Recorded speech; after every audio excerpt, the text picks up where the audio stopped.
बिहान गुड भयो कि ब्याड भयो अरे पोल्नुपर्छ कुखुरा कालो भइसक्यो राम्रोसँग आगो बोलेन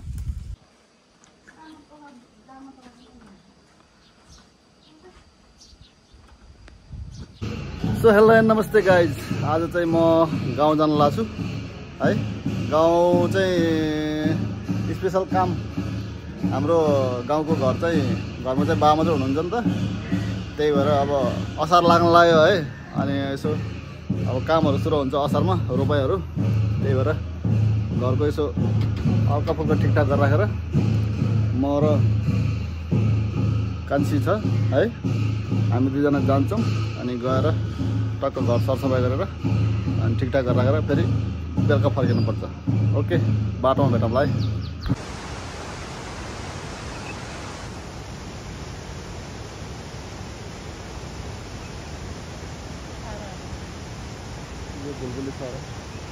है के हो भन्छ यसको नाम सो गाइज हामी चाहिँ गाउँ आइपुग्यो हाम्रो यहाँ बाइक चाहिँ यहीँसम्म मात्रै आउँछ है यो बाँसघारी हो अनि हामी चाहिँ यहाँबाट हिँडेर जानुपर्ने हुन्छ घर त्यो चाहिँ कुखुरा हो यो चाहिँ कुखुराको दाना दसैँको लागि है हाम्रो घरतिर जाने बाटो चाहिँ यस्तो छ यो पारी गाउँ मन्दिर छ कस्तो दामी है गाइज पारी गाउँ पारी मेरो भेनाको घर गाइज यही हो मेरो घर यता गोरुको गोड थियो गोरु छैन है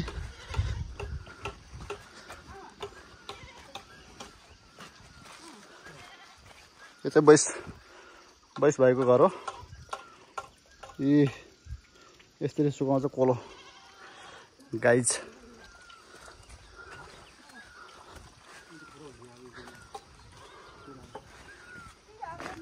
यी कुखुरा खोरहरू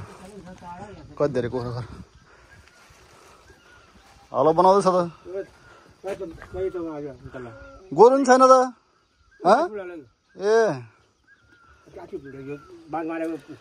ए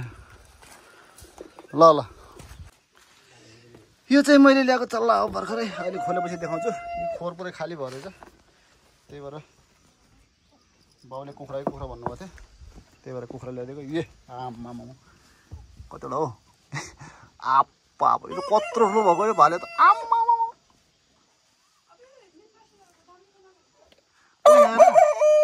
यहाँ कुखुरा भनेको ठुल्ठुलो आप्पै आप्पा आम्मामा यो फेरि तरिका यो गाउँतिर यस्तो टक्क कस्तो टक्क हाल्यो यस्तो बन्द हुन्छ गाई झन् त यहाँ चाहिँ अर्को ठुलो खोर छ तल्लोपट्टि कहाँ हो बासी बस्दा सुनेको थिएँ मैले आया बाबा ए यो त अलिक ठुलो नभएर त आम्मामा ओइ ए कतिवटा हो आप्पा भाले त यार ठिक छ एउटा लिएर जानुपर्छ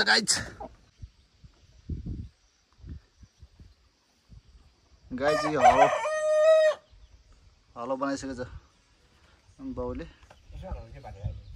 चाहिँ हाम्रो घरको भुइँ चुलो यस्तो छ है कोइला चुलो यसरी पकाउँछ अनि घरमा नि कोही छैन नि त बाउ मात्रै छ त्यही भएर बिचरा आमा बिमार भएर पकाउँछ हुन्छ हामी आएर अब यो भाँडा कुँडा टकटुक्कै गरेर राखेर हामी चाहिँ फेरि बेलुका जानुपर्ने हुन्छ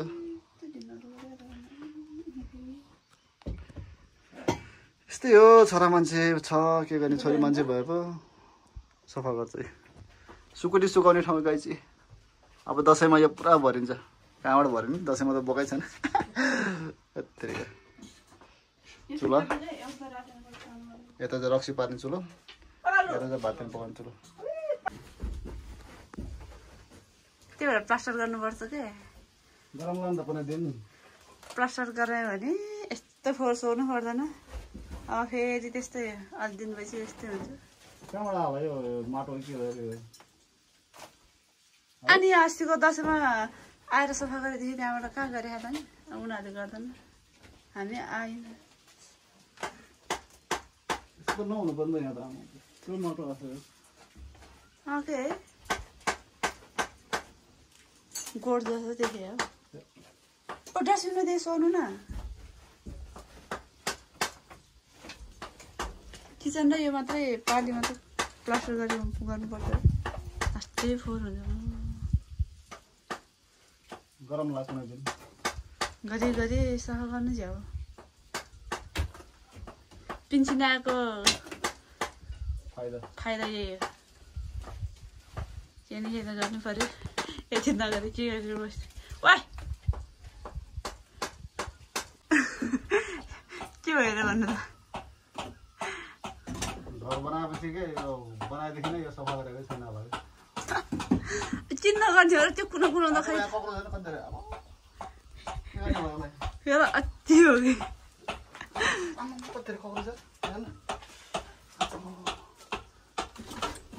तपाईँ कपडा ल्याएन के गर्नु हो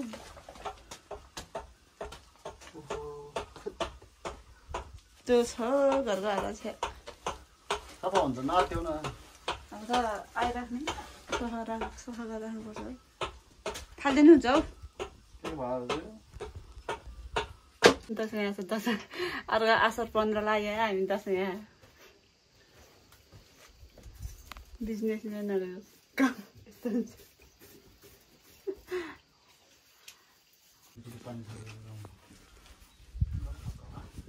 भाँडा मजिसक्यो सफा गरिसकेपछि भाँडा मिलाउनु आगो फुकेर यहाँ काटेर लानु पर्ला हौ बुढो है तिन गनाउने हो र ऊ एक छाक खान्छ भोग्ला खाऊ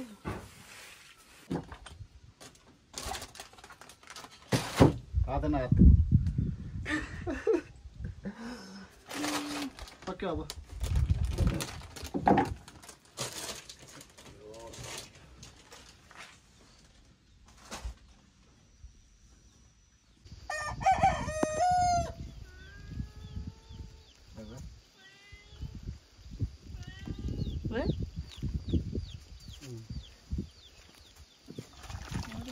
लो गाइस छोराबुहारी आयो अन्त बाउले पोखरा काट्दैछ आमा 3 महिना भएको रहेछ ल गाइस छोराबुहारी भएर कुखुरा काट्दैछ बाउको लागि एक छाक राखिराख्ने बाँकी हामी लिएर जाने हो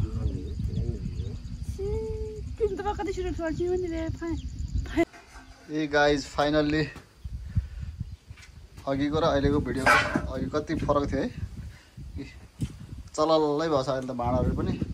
ग्यास चुल्हा पनि चललै छ फिल्टर पनि चललै गागरी पनि क्लियर एकदम अनि अब खाजा खाँदैछु खाजा खानको लागि हामीले टक्क लाएर करेन्ट पकाउँदैछौँ अनि यो काँक्रो टक्क लाएर बारीको है त्यही हो यो माथि कस्तो थियो अघि अहिले टक्क लाएर अब सुकुटी राख्नलाई रेडी छ अब दसैँ आउने कहिले कहिले तर पनि सुकुटी राख्नलाई रेडी यो चाहिँ यिनीहरूले गलत बनाइदिएको रहेछ क्या यो पाइप जानलाई ग्यास के अरे धुवा जानलाई हो नि त तर यो तलबाट दुलो नै ब्लक रहेछ क्या अर्कोचोटि आउँदाखेरि त्यसको नट खोल्नेहरू लिएर आएर अनि खोलेर ठिक गर्नुपर्छ पुरै त्यही भएर धुवा यस्तो भएको रहेछ नत्र यस्तो धुवा हुँदै हुन्न धुवा पुरै त्यहाँबाट जाने हो होइन त्यही हो बस भाँडा चलाउनै भएछ अब खाजा खान्छौँ हामी अनि एकछिन बसेर अनि फेरि जानुपर्ने हुन्छ बेसी सहर है गाइज खाजा रेडी भयो करेन्ट क्या किरा लाग्यो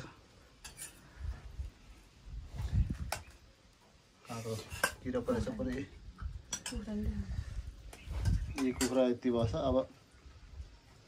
खाजा खाएर भएपछि अनि कुखुरा पोल्ने काटकुट गर्ने है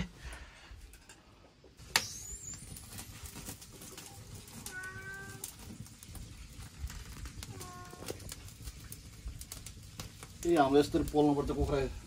कालो भइसक्यो राम्रोसँग आगो बलेन रातो बनाएर आगोले पोलेको चाहिँ स्वादै अर्को हुन्छ क्या गाउँघरको त्यही त मिठो हुन्छ गाउँघरको त्यही भएर त त्यो केही नहाल्नु पनि कस्तो मिठो हुन्छ नि त है गाउँघरमा हो मसला चाहिँ हाल्दा नि मिठो हुन्छ त्यो खरानीको स्वाद नै होला कि एउटा औषधि हुन्छ त्यो खरानी खरानी खानुपर्छ पहिलो मान्छेहरू पेट दुख्यो भने खरानी खान्थ्यो मन थाहा पाएँ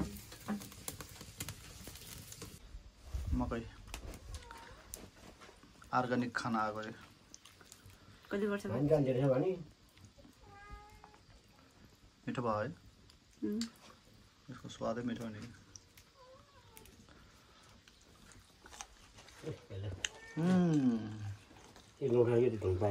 कुखुरा काटेर भ्यायो दुईवटा बिरालो यस्तो ढुकेर बसेको मासु खानुलाई यो हामी लाने रे सबै बाउले टाउको मात्रै खान्छु भन्छ ठिक छ एउटा खुट्टा साम्रो राख्नु पर्ला बाँकी हामी लिएर जानुपर्छ है अनि घरलाई र झोल बनाएर खानुपर्छ अन्त होइन दुईवटा ढुकेर बस्नु मात्रै होइन कसले दिन्छ तिमीहरूलाई जा आन्द्रा खान्छ बाहिर कस्तो मिठो भयो क्या पोलेको मकै जो लगेर बेसरमा बेच्यो भने बेसरतिर मकै बेच्नु राख्दैन हो पोलेर पैसा गएर राख्नु अस्ति मैले देखेको थिएँ त्यो मणिपालको अगाडि बेच्नु राखेको पोलेर बेसरमा पोल्नु राख्यो भने बेसरमा सबै आफ्नो खेती गर्छ गाउँबाट जान्छ तर पोलेर बेच्यो भने त बिक्छ हौ सबै घरमा कहाँ आएको हुन्छ नि यस्तो पहिला हाम्रो पसलको अगाडि राख्नु होला हो एक बोरा लगेर दिनभरि बेच्यो भने कति आउँछ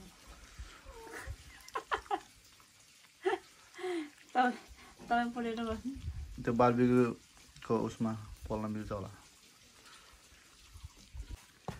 गाइस यो चाहिँ हाम्रो घरको भित्रको सिन हो है जाँड पार्ने स्यादी के भन्छ होला स्यादी भन्छ होइन आमाको ऊ स्वेटर नै हालिदियो है स्वेटर यी भाँडाहरू धोएर टर्र पारेर राखेको बुझी बुढीको खानेकुराहरू चाहिँ हालिदिइहाल्यो नि तिमी यस्तो बक्सको हालत ल गाइज हामी चाहिँ सरसफाइ गरेर भ्याइयो अब सायद जान्छु होला रवाना हुनुपर्छ अब बेसरको लागि किनभने बेलुका भयो भने पानी पर्छ नि त त्यही भएर जानुपर्छ गाइज कस्तो नराम्रो आएको आमा हामी चाहिँ फाइनल्ली घरको काम सकेर निस्किँदैछौँ है यो 52वटा स्कुल अँ त ल थाहै छैन यताको वडा कार्यालय हो कहाँ होइन पागल माथि भिर बस्नु अलिअलि देखेछौ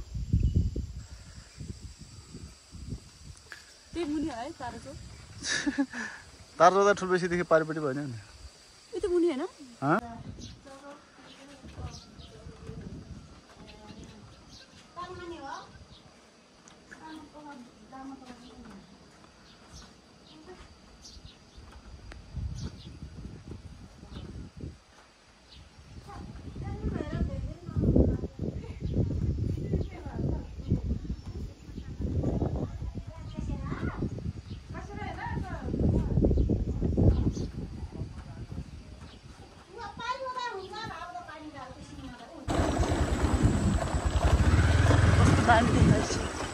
गाइस बर्खा लागेको छ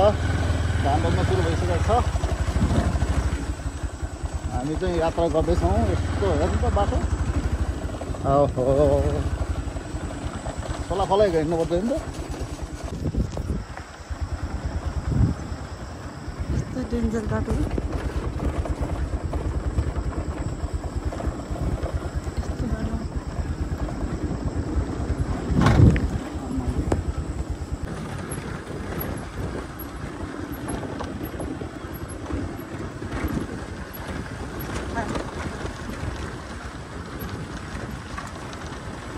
के भन्छ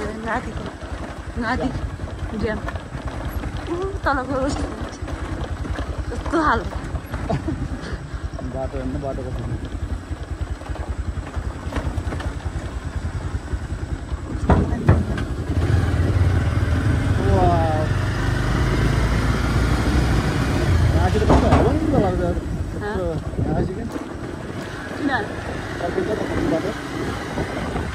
सबैले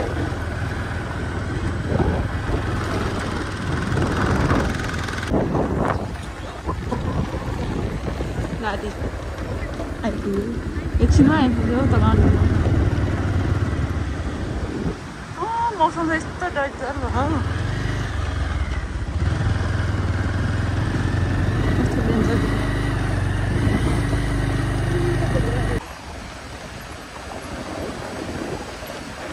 अस्ति आउने बेला केही थिएन है खोला गाइस बर्खा लागेर हो यो पुरा खोला हेर्नु कस्तो ठुलो भइसक्यो नत्र त्यो ड्यामबाट सबै उता जान्थ्यो उता ड्याम छुनेर उता गएर पनि भन्दा यत्रो खोला बचेर आएको अब माछा पर्छ माछा काभ्रे माछा पर्छ काभ्रे यस्तो खोलामा माछासम्म नआउने थियो नि एउटा दिनभरि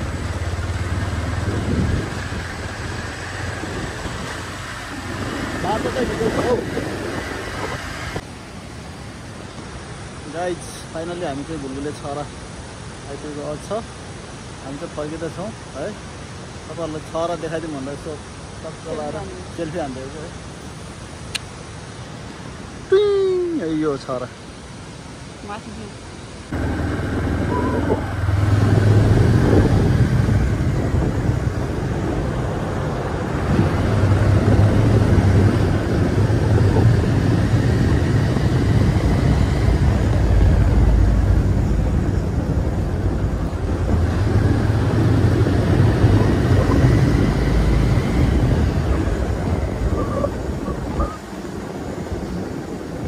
कति लामो जस्तो लाग्यो कति मिटर छ यो कति किलोमिटर छ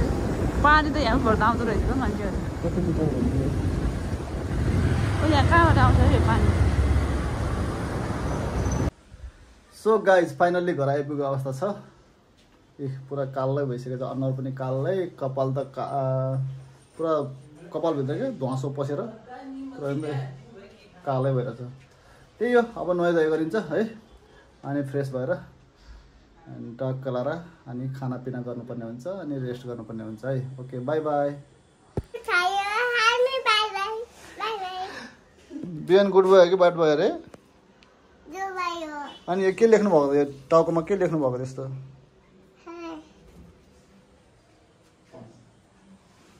ल कस्तो फोहोरी गरेर बस्नु भएको त हजुर त हेर्नु घरमा आएर बिचरा टाउकोभरि पाउडर लगाएको छ